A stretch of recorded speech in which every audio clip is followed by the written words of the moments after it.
Good day mga idol. Isang chiller pala na nag-ice build. Sana mabulungan nyo ko kung paano ito gawin. Yan nga guys. Itong unit ay isang cooling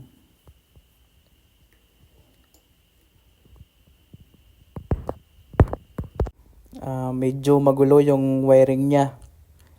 Parang buhok ko. Kulot. Sana yung mga legit na technician, mga HVAC technician, sana po mag-comment kayo para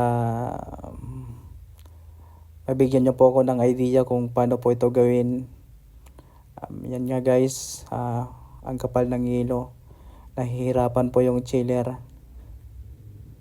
Kaya hindi siya makalamig ng maayos.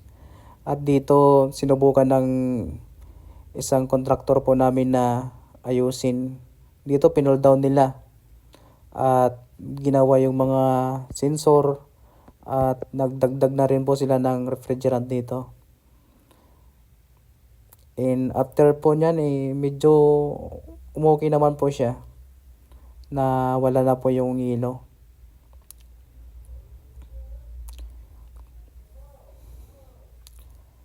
Thank you.